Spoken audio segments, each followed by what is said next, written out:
তো আজি ৰাতিপুৱাই এটা ডাঙৰ ঘটনা হৈ গ'ল। বিচনাত শুই আছিলোঁ, শুই থাকোঁতে তলৰ পৰা দোকানীকেইটাই ফোন কৰিলে বা মানে খুৰাক ক'লে আৰু যে তহঁতৰ বাইকখন দেখোন নাই। আৰু ল'ৰা এটাইও তাৰমানে অফিচত যাবৰ কাৰণে আমাৰ পি জি আছে ইয়াতে, পি জিত মানে ল'ৰাটো নামি গ'ল। নামি যাওঁতে দেখা পায় যে বাইকখন তাৰ নাই। তাৰ লগতে চালে যে আমাৰ ভাইটিৰ বাইকখনো নাই। এই ৰাতিপুৱাই ইমান বেয়া লাগিলে মানে। এতিয়া থানাত এজাহাৰ কৰিছোঁ, এজাহাৰ দিছোঁ। তো চাওঁ, বাইকখন পোৱা আশাটো 50-50। এতিয়া পাওঁ নাপাওঁ নাজানো, কিন্তু তথাপিও এজাহাৰ এখন দিছোঁ ইঞ্চুৰেঞ্চ পাতিৰ কাৰণে, যিহেতুকে লাগে FIR এখন দি থ'লোঁ। তো আপোনালোকেও যিকোনো মানে গাড়ী হওক বাইক হওক লওঁতে ইঞ্চুৰেঞ্চ কৰিব নাপাহৰিব। আৰু প্ৰত্যেক বছৰে ইঞ্চুৰেঞ্চটো ৰিনিউ কৰিব। কাৰণ কিয়, আমাৰ যিটো পি জিত ল'ৰা আছিলে, সি বাইকখন ফাৰ্ষ্ট পাৰ্টি ইঞ্চুৰেঞ্চটো নকৰিলে ৰিনিউ, কিন্তু থাৰ্ড পাৰ্টিটো তাৰ কৰি থৈ দিছিলে। অহাকালি 18 তাৰিখে মোৰ জন্মদিন, আৰু আজি ডাঙৰ ঘটনাটো হৈ গ'ল ঘৰত। ইমান বেয়া লাগি আছে মনটো, মানে কি ক'ম। কালিতো মোৰ চেলিব্ৰেট কৰিব একদম ইচ্ছা নাই। মই গিফ্ট দিছিলোঁ তাক তাৰ বাৰ্থডেত, যোৱা বছৰ 2021ত। তো সিও বহুত হেঁপাহেৰে বাইকখন লৈছিলে, মোক খুজি থৈ দিছিলে আগতে, তো সেইকাৰণে মই তাক দিছিলোঁ। তো বিৰাট বেয়া লাগি আছে। মানে চোৰবিলাকে চুৰ কৰাৰ আগতে একবাৰো নাভাবে যে মানুহে কেনেকৈ কষ্ট কৰি বা কিবা এটা আশা কৰি পেলাই কেনেকৈ এখন বস্তু লয়। নতুন বাইক আছিলে, বাজাজ ডমিনাৰ 400 এখন। তো তাকে আৰু বেয়া লাগি আছে বিৰাট। সেইটোৱে কথা আৰু আপোনালোকেও, মই যেনেকৈ ইঞ্চুৰেঞ্চটো প্ৰত্যেক বছৰে ৰিনিউ কৰি পেলাই থৈ দিওঁ, আপোনালোকেও ৰিনিউ নকৰাকৈ নাথাকিব। কাৰণ পি জিৰ সেই ল'ৰাজনে হয়তো বাইকখনটো নাপায়ে কিজানি, আশা খুব কম। যদি বাইকখন পালেতো তাৰ কপাল ভাল, আৰু এতিয়া বাইকখনৰ সেই পইচাখিনিও নাপাব। তো গোটেই কমপ্লিট লছ হোৱাতকৈ কিবা এটা 10% এটা হ'লেও যদি পাওঁ, সেইটোও কিবা এটা ভাল লাগে। 100%টো আমি কেতিয়াও নাপাওঁ। এনেও যিকোনো বাইকৰ ভেলু হওক গাড়ীৰ ভেলু হওক কমি যাই থাকে। তো 60% হওক 40% হওক কিবা এটাতো পালে হয় সি, যিটোৰ মানে আমি অলপ হ'লেও পাম। তো সেইটো কথা যে ফাৰ্ষ্ট পাৰ্টি ৰিনিউ নকৰাকৈ কেতিয়াও নাথাকিব। যিকোনো গাড়ী নহওক কিয় এটলিষ্ট ফাৰ্ষ্ট পাৰ্টি ইঞ্চুৰেঞ্চ কৰি থ'ব, আৰু নিজে বাচি থাকিবলৈ থাৰ্ড পাৰ্টি ইঞ্চুৰেঞ্চটোও কৰি থ'ব। তাকে আপোনালোকক জনালোঁ যে ইঞ্চুৰেঞ্চটো নকৰিলেও কি হয় বা কৰি থ'লেও কি হয়। গতিকে সেইটোৱে আৰু। বাইকখনৰ ফটোখন দি দিছোঁ, আপোনালোকে চাওক। তাৰ মৰমৰ বাইকখন এইখন, আৰু আজিৰ পৰা চাগে দেখা নাপাম আৰু আমি। তো তাকে আৰু বেয়া লাগিছে। তো যেনেকৈ আপোনালোকে গমে পাইছে যোৱাকালি মোৰ লগত কি হৈ গ'ল। আমাৰ ঘৰৰ এখন গাড়ী এখন চুৰ হৈ গ'ল। তো আজি 18 তাৰিখ নৱেম্বৰৰ মোৰ বাৰ্থডে হয়, কিন্তু চেলিব্ৰেট কৰিব একদমেই মন নাই, কাৰণ মনটো একদমেই ভাল লাগি থকা নাই।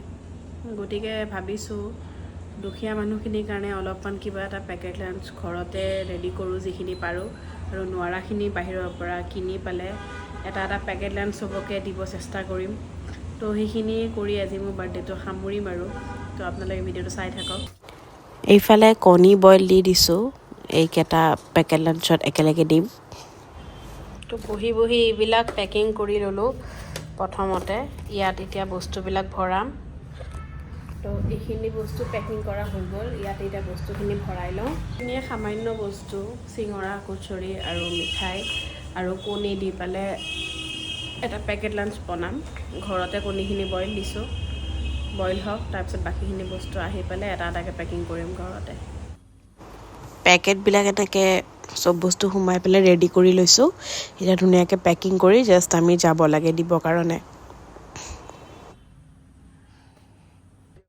মোৰ লগৰজনীৰ লগত এইবোৰ পেকেট লাঞ্চ লৈ ৰেডি হৈ গৈছোঁ আমি যাবৰ কাৰণে। আমি এতিয়া শুক্লেশ্বৰলৈকে যাম।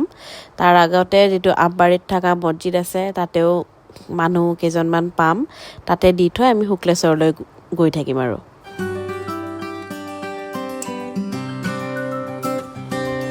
আহি আমবাৰী পালোঁ। প্ৰথমতে ইয়াত দি লওঁ।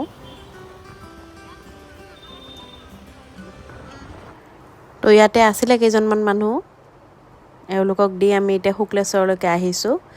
ইয়াৰেও মানুহখিনিক দি পেলাই ৰিটাৰ্ণ যাম আৰু। তো বস্তুখিনি দি পিনে থৈ আহিলোঁ, ঘৰ আহি পালোঁ। আহি পেলাই তেওঁলোককো অলপমান মোৰ বাৰ্থডে বুলি অলপমান ট্ৰিট কৰিলোঁ তেওঁলোকক। গতিকে আজি বাৰ্থডেটো এনেকৈ সৰুকৈয়ে চেলিব্ৰেট কৰিছোঁ, বিশেষ একো নাই। মোৰ লগৰ কেইজনী আহিছে অকল, তাহাঁতৰ লগত অলপ বহিম, কথা বাৰ্তা পাতিম, ঠিক সেনেকৈ আৰু সৰুকৈ চেলিব্ৰেট কৰিছোঁ বাৰ্থডেটো। বাইদেউ কেইজনী আহিছে, পল্লৱী, প্ৰিয়ংকা, আৰু মোৰ কাৰণে এটা কেক লৈ আহিছে। পাকিজা, ইহঁত গোটেইকেইটা আহিছে। Happy birthday, Boo. Happy birthday, Bayo. Happy birthday, Bayo. ইহঁতে আনা কেকটোকে কাটিলোঁ আৰু কাটি পেলাই চবকে খুৱাই দিওঁ আৰু বঢ়িয়া বঢ়িয়া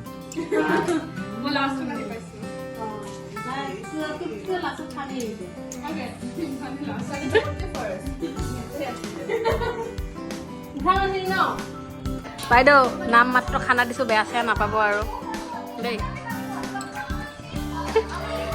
কিবা ক'ব আপুনি একো নকওঁ ধন্যবাদ এইবোলে নাখায় পিছত খাব একদম ইণ্টেনচিটিত তাই চিনেমাখনৰ ক্লাইমেক্স চাই আছে এইখন ডাৰ্লিং ছবিখন মুখ চুখ মেলি দিছে একদম চাই চাই আৰু আজিৰ এই ভিডিঅ'টো চাই আপোনালোকে কেনেকুৱা পালে মোক জনাব নাপাহৰিব